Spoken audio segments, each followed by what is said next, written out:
Perempuan umur 24 tahun datang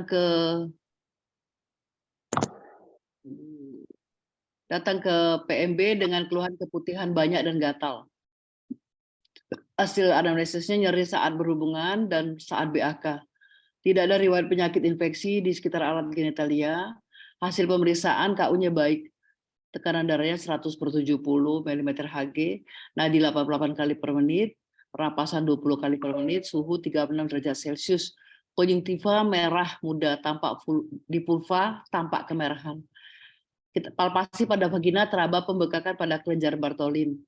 Kemudian ketika inspikulo, porsinya tidak lecet ya, jadi tidak ada erosi dan warnanya merah muda. Tampak cairan keluar kekuningan dan berbau amis dari vagina.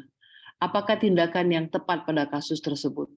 Dia sudah sangat parah ya, ada pembengkakan pada kelenjar Bartholin, dan pada inspikulo itu memang porsi tidak lecet, tapi tampak cairan keluar kekuningan dan berbau amis dari vagina. Jadi apa yang tepat pada kasus tersebut? Ini ada rujuk, kalau IVT sangat tidak mungkin ya. Operasi apa hubungannya, pap smear juga tidak, karena masih keluar cairan berbau amis dari vagina ya. Kemasannya pun juga tidak. Jadi harus kita rujuk karena ini kasusnya sudah sangat parah, termasuk infeksi saluran reproduksi ya. Jadi ada infeksi berat di saluran ISR ya, di saluran reproduksi. Kenapa? Karena yang keluar tuh bau amis dan warnanya tidak ini ya kuning-kuningan. Jadi kita harus segera dirujuk. Kita rujuk untuk mendapatkan penanganan yang lebih tepat dari petugas yang lebih kompeten dalam hal ini adalah dokter. Ya. Lanjut berikutnya. Jadi kenapa kita rujuk? Karena kita tidak punya wewenang. Ya, tadi saya bilang tidak punya wewenang. Nah, seorang bayi laki-laki lahir spontan 1 jam yang lalu di praktik mandiri bidan dengan usia kehamilan 35 minggu.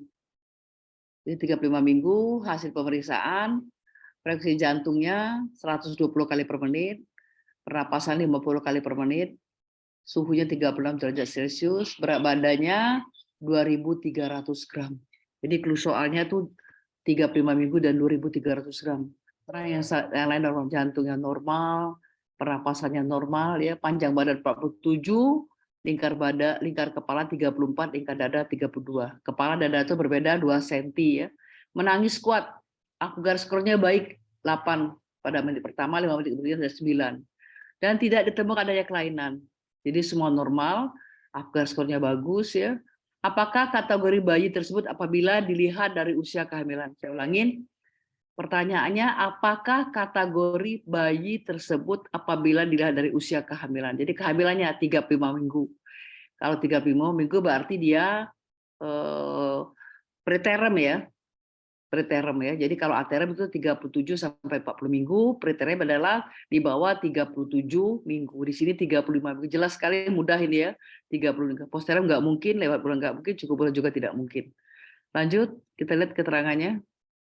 Preterm. Klasifikasi bayi baru lahir menurut Surasmi ya, berdasarkan usia kehamilan atau masa gestasi adalah preterm infant adalah ketika atau bayi prematur, yaitu bayi yang tadi sudah jelaskan lahir pada umur kehamilan tidak mencapai 37 minggu atau di bawah 37 minggu ya. Kemudian bayi cukup bulan itu ketika bayi lahir pada usia kehamilan 37 sampai 40 minggu, dan posterm atau postmatur atau serotinus adalah bayi yang lahir pada umur kehamilan lebih dari 42 minggu lebih. Lanjut. Seorang perempuan umur 20 tahun, nipas hari ke-14, datang diantar suaminya ke PMB. Hasil anamnesis sering murung, sering sedih, kemudian menangis tiba-tiba tanpa sebab, terutama saat menyusui, dan sulit melakukan perawatan bayinya sehari-hari. Saya ulangin, sedih, sedih, sering murung, dan menangis tiba-tiba tanpa sebab, terutama saat menyusui, dan sulit melakukan perawatan bayinya sehari-hari. Apakah diagnosis yang tepat pada kasus tersebut? Duka cita tidak ada pas, duka cita ya. Kemurungan tidak pas, karena ketika dia adalah diagnosis yang ditanyakan, kita pakai harus nomenklatur kebidanan ya. Jadi kalau duka cita bukan nomenklatur kebidanan, kemurungan juga bukan, baby blues, depresi postpartum, psiko postpartum. Kalau depresi postpartum sesudah melahirkan, ini hari ke-14 ya, psiko postpartum juga bukan. Nah, sekarang baby blues. Baby blues ya, karena kita tahu adalah kejadian di mana ibu sering merasa sedih ya berhubungan dengan bayinya. Dia tadi kasusnya sedih terutama saat menyusui ya. Kemudian ibu merasa cemas, kesepian, kemudian penurunan gairah seks, tidak mau mengurus bayi, tidak percaya diri dan kadang ingin menyakiti bayinya. Kasus yang dialami perempuan tersebut dilihat dari tanda dan gejalanya yang dialami yaitu ibu tidak ingin merawat bayinya dan ingin menyakiti bayinya, menunjukkan bahwa ibu mengalami baby blues. Ya. Lanjut. Seorang bayi perempuan lahir spontan di klinik. Hasil pemeriksaan air ketuban berwarna hijau. Umur kehamilan 42 minggu 2 hari, ya, lebih dari 42 minggu. Berat badan 3000 gram. Panjang badannya 51 cm. Kulit keriput tanpa vernix, jadi tidak ada vernix caseosanya ya. Kemudian lanugonya hampir gundul. Rambut-rambut di bulu-bulu di kulit ini ya hampir gundul. Terdapat lipatan pada seluruh telapak kaki. Telinga, rawan telinga, maksudnya tulang rawan telinga ini tebal dan kaku serta kuku panjang. Apakah diagnosis yang tepat pada kasus di atas? Kita lihat dari usia kehamilan 42 minggu lebih dari 2 hari ya. Walaupun terus diikuti lagi dengan tanda-tanda fisiknya. Kulit keriput tanpa vernix caseosa. Vernix caseosa itu bayi yang sehat ya. Lanugo hampir gundul, terdapat lipatan pada seluruh telapak kaki, telinga rawan tengah telebal ya, kuku kaku serta kukunya panjang.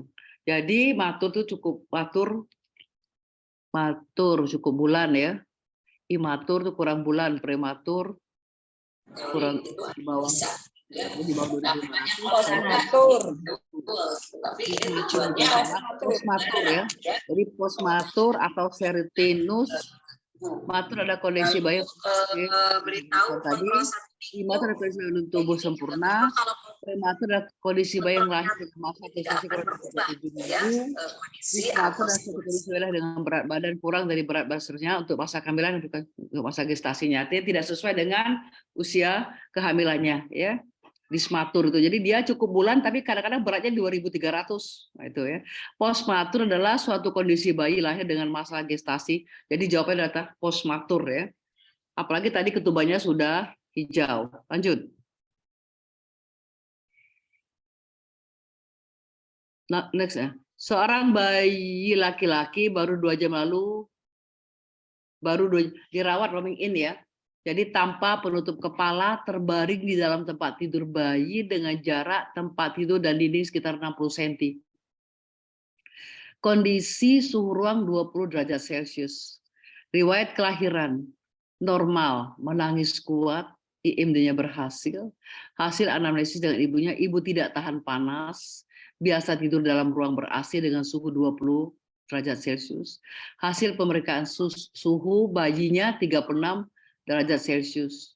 BAK saat dibuka pamper kelihatan ada BAK. Tidak menggunakan sarung tangan ataupun sarung kaki. Akral dingin, daerah ujung-ujung dingin ya. Daerah akral. Bidan memperkirakan kecenderungan kehilangan panas adalah konveksi. Apakah yang mendasari prediksi sesuai kasus tersebut?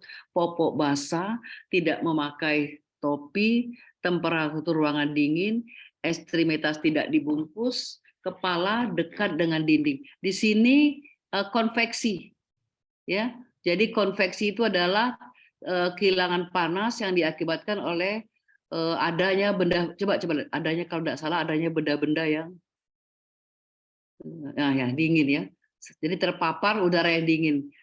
Jadi udaranya dingin, bayi yang dilahirkan akan ditempatkan di dalam ruangan yang dingin, akan menjadi kehilangan panas juga terjadi jika terus angin, AC, hembusan udara. Nah, itu jadi apa namanya, di sini konveksi, di mana bayi terpapar oleh lingkungan yang dingin ya.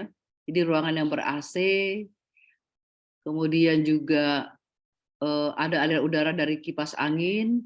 AC itu kan 24 derajat Celcius yang bisa ya. Tadi 20 derajat Celcius. Jadi dia konveksi ya. Itu kalau evaporasi, kehilangan panas akibat cairan ketuban ini bisa kita, makanya kita keringkan ya. Kita cepat-cepat keringkan. Itu evaporasi. Konduksi ketika kontak langsung dengan tubuh bayi dengan permukaan yang dingin, misalnya tidak dilapisi pada waktu menimbang ya. Kemudian radiasi, kehilangan panas jika ditempatkan di dekat benda yang suhunya lebih rendah dari suhu tubuh bayi meskipun tidak bersentuhan secara langsung ya. Itu radiasi. Lanjut. Jadi konveksi ya. Seorang perempuan umur 36 tahun datang ke PMB mengaku hamil 5 bulan. Anak ketiga, mengeluh keluar darah per vagina. Hasil pemeriksaan tanda-tanda vital, tekanan darahnya 130/90 mm Hg, nadi 80, suhu 36,7 derajat Celcius, pernapasannya normal 20 kali per menit, tinggi pundus putri 3 jari di atas pusat atau 24 cm, tampak perdarahan per vagina, disertai gelembung putih, tidak teraba balot temen. Diagnosis apakah yang paling mungkin pada kasus tersebut? Kita perhatikan dulu ya, 36 tahun. Dia mengaku hamilnya 3 bulan, jadi dia merasa bahwa amenorrhea sudah 5 bulan ya. Kemudian keluar darah per vagina. Semua normal, kita tinggi pundusnya. Dia mengaku hamil 5 bulan, tinggi pundusnya 3 jari di atas pusat. Sangat tidak sesuai ya. Tampak pembesaran uterus tidak sesuai dengan amenorrhea ya. Kemudian tampak perdarahan pervaginaan disertai gelembung putih seperti bola-bola busa sabun itu ya. Tidak teraba balot temen, padahal pada 5 bulan teraba balot temen. Kenapa? Balot temen itu adalah kejadian di mana volume air ketuban lebih banyak, lebih besar dari janin, sehingga terjadi balot temen. Itu pada usia kehamilan 5 bulan. Di sini dia mengaku 5 bulan tapi tidak ada balot temen ya. Sekarang diagnosis, artinya nomenklatur kebidanan. Diagnosis apakah yang paling mungkin pada kasus tersebut? Abortus iminen tidak ya. Kalau abortus iminen dia positif hamil ya. Di spekulo kelihatan ada membakat ya. Jadi mungkin tes positif ini kehamilannya. Kehamilan ektopik tidak mungkin ya, karena tidak nyeri hebat ya. Kalau ektopik pasti ada nyeri hebat.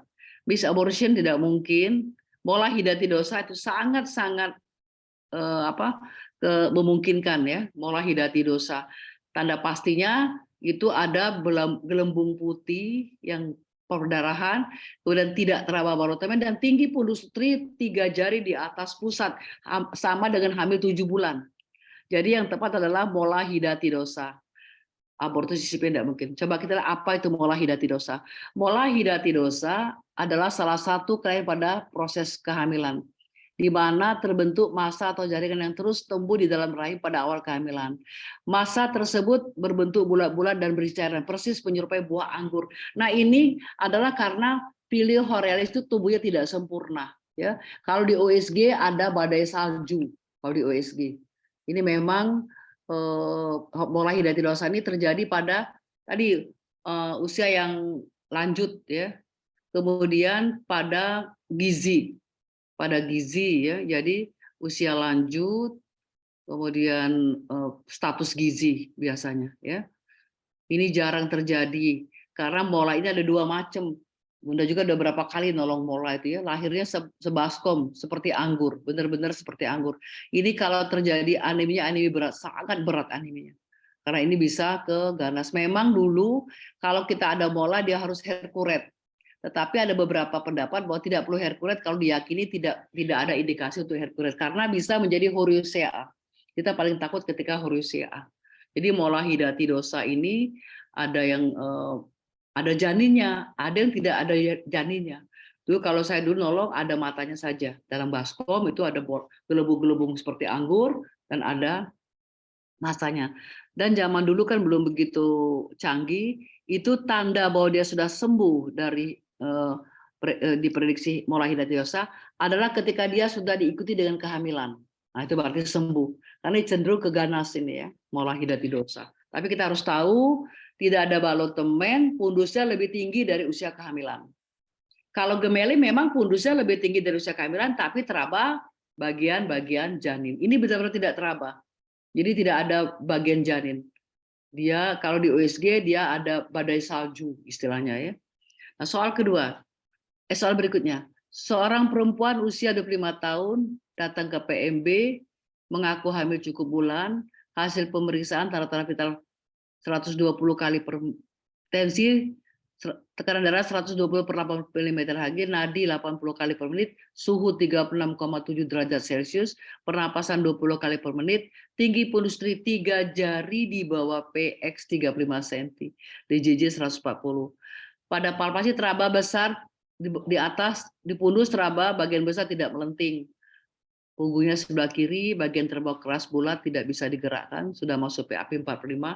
Apakah diagnosa pada kasus tersebut? Sudah pasti semua sudah bisa tahu, ini mudah ya. Di mana di atas teraba besar, tidak melenting. Biasanya ibu sering mengeluh mual ya. Ini punggung kiri karena dia tetap bujur ya. Kemudian di bawah teraba bulat kepala, itu jelas tidak bisa digerakkan karena sudah masuk PAP. Apa diagnosisnya jelas sudah tahu. Kalau lintang sangat tidak mungkin. Kalau lintang itu pasti pundusnya tidak tinggi, pundusnya tidak tinggi, kosong di pundus ya. Kemudian letak kepala sangat tidak mungkin karena di atas besar. Presentasi ganda tidak mungkin, jadi presbo, presentasi bokong. Coba terlihat. Presbo merupakan keadaan di mana janin terletak memanjang dengan kepala di pundus uteri. Oh, tadi salah soal tadi ya. Dengan kepala di pundus uteri dan bokong di bawah. Jadi terbalik ini. Coba kita lihat soal tadi. Terus ini turun lagi next. Teraba bagian besar tidak melenting. Teraba keras melenting ya. Jadi di pundus teraba keras melenting. Punggung kiri di bawah teraba bagian besar tidak bisa digerakkan, sudah masuk. Jadi tolong ini nanti siapa admin di pundus teraba bulat melenting. Punggungnya kiri, puki, bagian terbawah besar tidak melenting, tidak bisa digerakkan, artinya sudah masuk PAP ya. Diagnosanya adalah presbo. Jadi ini mengarah ke presbo sebenarnya. Karena lihat penjelasannya next adalah di mana janin terletak memanjang dengan kepala di pundus uteri dan bokong di bawah. Nanti tolong dibenerin aja terbalik gitu ya. Jadi presentasi bokong ini merupakan malpresentasi ya. Jadi malpresentasi itu bisa lintang, oblik, dan presbo atau sungsang ya. Di mana harus hati-hati ketika bidan tidak boleh menolong sungsang, tapi ketika datang ke praktek bidan tidak pernah periksa sama bidan ya, bukan primi misalnya, ketika dia periksa ibu udah kontraksi baik sudah 3-4 kali dalam 10 menit, udah durasi sudah sangat bagus 40 barangkali 40 durasinya, dan ketika dia periksa dalam ternyata bokong sudah di bawah, pembukaan sudah 89, bokong sudah di bawah. Saya ulangi, Anda boleh menolongnya. Itu namanya indikasi waktu dan lokasi.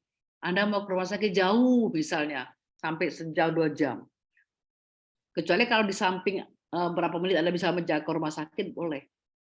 Karena apa? Karena presbo ini kita khawatirkan after coming head. Besar dia lancar, kecil dia bisa macet. Jadi macet kepalanya tidak bisa lahir. Atau disebut dengan after coming head. Itu tidak boleh lebih dari 15 menit mati bayinya. Karena tali pusat terjepit di antara kepala dan panggul. Jadi betul-betul tidak boleh kita tolong karena kita khawatir akan adanya after coming head. Tapi ulangin, ketika sudah dibawa, ya Anda tolong saja sesuai dengan SOP. Di mana Anda tidak boleh induksi, Anda berikan asuhan salah satu, miring, jongkok dan sebagainya, pendampingan dan sebagainya. Kemudian ketika benar-benar ibu tidak tahan lagi, kita lihat bokongnya perineum sudah vulva sudah membuka, perineum sudah menonjol, Anda boleh nolongnya. Jangan lupa ketika Anda yakin bahwa pembukaannya sudah lengkap, tidak teraba porsio, bokong sudah di bawah, Anda lakukan episiotomi dengan sayang ibu dan berikan suntikan oksitosin 2 unit. Saya ulangin, Anda boleh memberikan oksitosin 2 unit. Bukan 10 unit, oksitosin 2 unit, kemudian lakukan episiotomi dengan asuhan sayang ibu. Yang mana episiotomi sayang ibu adalah dengan memberikan anestesi lokal dengan lidokain atau PHKin yang 1% tanpa epinefrin. Lakukan episiotomi ketika benar-benar sudah pucat perineumnya. Kenapa disuntik oksitosin? Karena saya ulangin, dia sudah lengkap, benar-benar tidak teraba porsinya dari depan ya.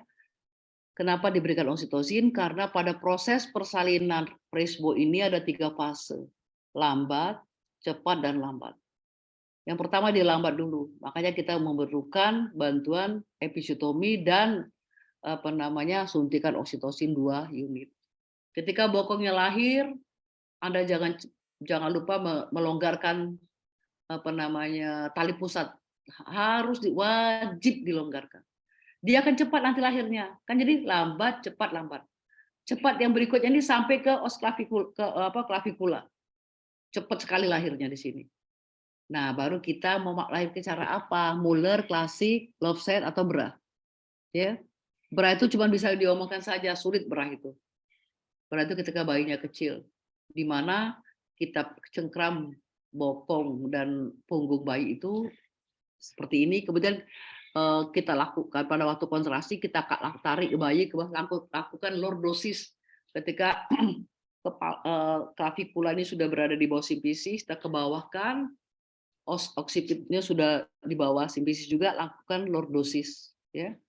Nah, jadi tidak ada melahirkan kepalanya dengan mariso. Tapi pada Muller, klasik, dan Lofset kita tetap melahirkan dengan kepalanya dengan mariso.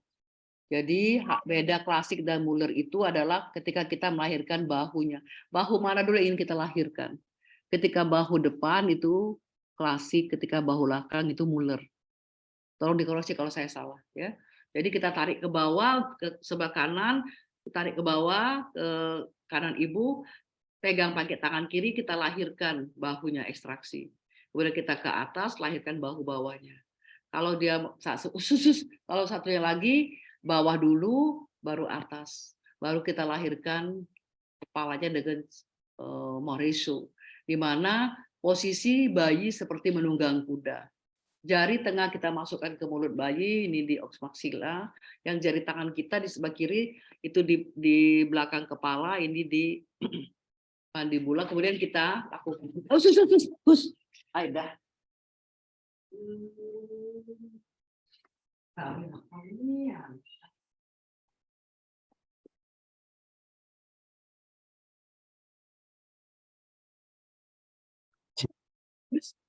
Saya ulangin. Pada Muller, klasik, Lofset itu kita melahirkan kepala dengan mariso. Mariso itu adalah meletakkan bayi itu seperti menunggang kuda. Tangan kiri bidan itu ibu jarinya masuk di mulut, di mulut bayi, jari tengah dan jari telunjuk di ini ya, di mandibula ya. Yang belakangnya, yang tangan kanan ini tengahnya di belakang kepala, ini mencengkram belakang leher.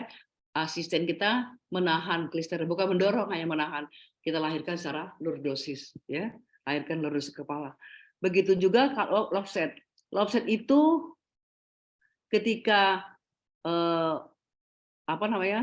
skapula sudah berada di bawah simfisis, Anda pegang Pak usus, ya ampun.